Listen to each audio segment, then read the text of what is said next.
Les candidats défilent, la catégorie du jour Made in Local. Audrey, on va représenter rapidement les partenaires et puis le nouveau candidat. Eh bien, on a Outdoor Sports Valley qui est représenté par Benjamin Thaler qui est le directeur exécutif. Et puis on a French Tech in the Alps qui est représenté cette fois par Alix Gauthier qui est vice-présidente. Et le candidat, le deuxième candidat? Eh bien, le candidat, c'est Bruno Ray pour son entreprise DAU. Bonjour Bruno. Bonjour à tous. Alors la même question, pour commencer, qu'est-ce que DAU ? Alors DAU, c'est un animal local et c'est aussi l'acronyme de déchets à haute utilité territoriale Savoie. Et la vocation de l'entreprise DAU, c'est de détourner les déchets bois des industriels locaux et de les valoriser en mobilier. Donc on passe du déchet au design et on fabrique du mobilier et de l'aménagement sur mesure pour les pros et les particuliers. Quand vous parlez de déchets bois, c'est principalement des palettes, c'est ça ? Alors les palettes, ça a été notre premier gisement et ça nous colle un peu à la peau, mais aujourd'hui on valorise tous les déchets bois dans la mesure où ils sont récurrents.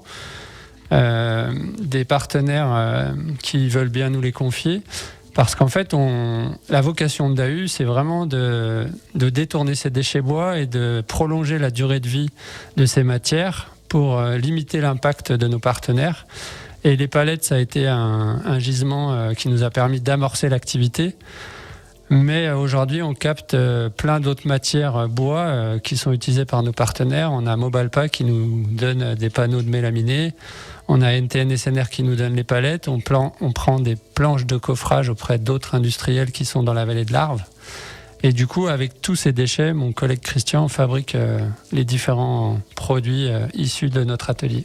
Et Bruno, c'est là que vous êtes deux, c'est ça ? Vous dites Christian et... Christian, c'est la personne à qui j'amène les déchets bois et je lui dis, vas-y, débrouille-toi, fais-moi un meuble avec ça. Donc en fait, moi, j'identifie des gisements, et c'est là où les gens ne comprennent pas toujours, qui se doivent d'être récurrents et standards dans leur forme. Et à partir d'un déchet standard, nous, on fait une ressource industriable, lisable et répétable dans sa fabrication, puisqu'on confie la fabrication de notre mobilier à une entreprise de travailleurs adaptés qui est à Thonon. D'accord. Audrey, une question ? Oui, alors justement, d'où vient cette idée de récupérer tout ce qui est déchets bois ? Généralement, on parle de déchets plastiques, de déchets de métaux, mais non, vous êtes allé vers le bois. Le bois, c'est une matière qui est noble. Les montagnards, ils sont attachés au bois, et puis on a grandi dans les forêts, dans notre bassin au pied des montagnes. Et cette idée, elle vient du fait qu'arrivé à 40 ans, j'ai dû me recycler parce que j'étais arrivé au bout d'un cycle où il fallait toujours aller plus haut dans l'économie linéaire. Et les valeurs de l'entreprise, c'est prospérer sans nuire. Donc moi, j'avais à cœur de développer une activité économique qui ne nuise pas à l'environnement. Et quand on fabrique quelque chose, on génère toujours des déchets. Et donc, on voulait valoriser et les hommes du territoire et les déchets puisqu'en fait, on trouve un exutoire à ces déchets en fabriquant notre mobilier. On voit que vous parlez avec le cœur, ça se ressent. On va donner la parole à Benjamin Thaler, donc directeur exécutif d'OSV, pour la première question à notre candidat. Alors, vous avez un beau projet, mais comment vous voyez-vous développer ? Et pour se développer, c'est de quoi vous avez besoin ? De quoi on a besoin ? Aujourd'hui, on a besoin de place pour stocker les déchets qu'on collecte. Parce qu'en fait, nos concurrents ou le maillon avant nous, c'est le recyclage.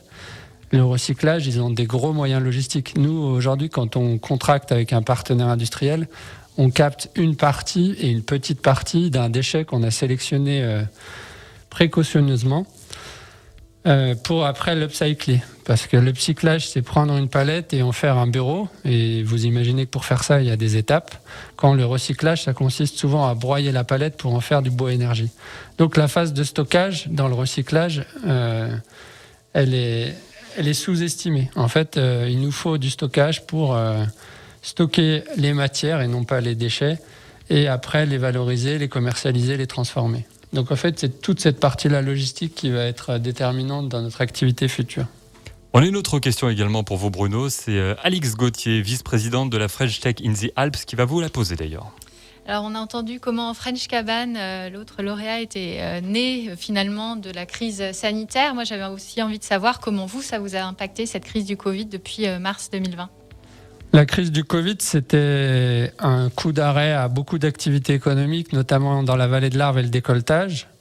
Et après, on s'est rendu compte que la dépendance à toutes ces importations de Chine, elle était néfaste et que la chaîne logistique, il y avait une rupture. Donc ça a permis de se recentrer sur les valeurs locales.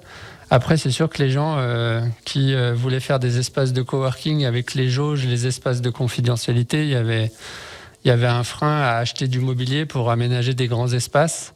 Et nous, ça nous a permis de décliner notre gamme qui était destinée aux pros vers des particuliers et à fabriquer des objets plus petits et facilement expédiables. Donc aujourd'hui, on va décliner notre gamme qui était essentiellement B2B dans un premier temps vers du B2C.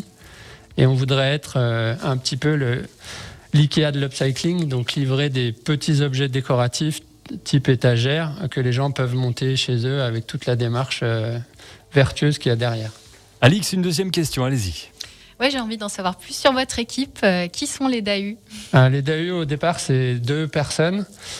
C'est Christian qui est depuis longtemps dans le réemploi et puis moi qui les rejoint suite à une rencontre. Et aujourd'hui, on a un apprenti et puis on a des gens qui s'occupent de la com pour nous. Et tous ensemble, on œuvre pour transformer les déchets en choses plus belles et plus durables. Et voilà, l'équipe, c'est avant tout la rencontre de 2 personnes qui avaient les mêmes idées, les mêmes valeurs, transformer ces déchets en mobilier. Alors avec DAU, vous avez un double objectif, justement, tout ce qui est recyclage, upcycling, comme vous dites. Et puis vous dites l'emploi aussi des personnes qui sont en difficulté. Comment ça se passe ? Alors en fait, l'objectif de DAU, c'est d'être prototypiste. Donc une fois qu'on a identifié une matière, qu'on a trouvé un débouché, et ça c'est vraiment la valeur ajoutée de Christian. Moi, je lui amène des morceaux de bois et des amas de morceaux de bois et personne à part lui ne voit comment les transformer. Une fois qu'on a fait le prototype qui tient debout, on en fait un produit fini et après on s'arrange dans notre démarche d'économie circulaire pour que ce produit soit reproductible, qu'il soit facilement refabriqué. Et donc on confie la fabrication à ces personnes adaptées et ainsi on valorise à la fois l'homme et la matière. Cette matière, elle est vue différemment parce que c'est un déchet. Et les travailleurs adaptés, c'est très bien, ça fait partie des valeurs de DAU de les intégrer à notre démarche. Félicitations pour cette démarche, je crois que nous sommes tous d'accord autour de cette table. Bruno Ray, DAU, fabrication de mobilier qui rime avec zéro déchet. Si vous voulez voter pour lui, rendez-vous sur la page Facebook de Radio Mont-Blanc. Vous likez, vous partagez, vous commentez, ça fera le vote. Pareil pour tout à l'heure, nous avions Thibaut Mervoyer pour la French Cabane, le bois est roi. Rendez-vous sur la page Facebook de Radio Mont-Blanc. Audrey. Et puis toujours sur radiomontblanc.fr, je vous ai fait un petit article où on fait un peu le bilan, le résumé des 12 finalistes de cet éco-tremplin avec les sites internet à chaque fois. Donc voilà, si vous voulez vraiment voir à quoi ça ressemble, eh bien vous allez sur le site radiomontblanc.fr et vous cliquez sur l'article éco-tremplin. Ça, c'est pour un supplément d'information. Exactement, pour voter en bonne conscience. C'est bien, mais c'est parfait. On va remercier nos 2 partenaires. Benjamin Thaler, merci, directeur exécutif d'OSV. Merci d'être venu en studio, Benjamin. Je vous remercie. Pardon, il était en train de boire un verre d'eau. Désolé. Plein d'émotions. Et merci Alix Gauthier également, vice-présidente de la French Tech in the Alpes. Merci d'être venu. Merci à vous. On rappelle Audrey, prochaine catégorie. Eh bien, ça sera la semaine prochaine. Et là, on parlera lundi à partir de 17h. L'horaire, maintenant, vous l'avez bien en tête. Et on parlera aménagement montagne. Merci, impeccable. Merci Audrey.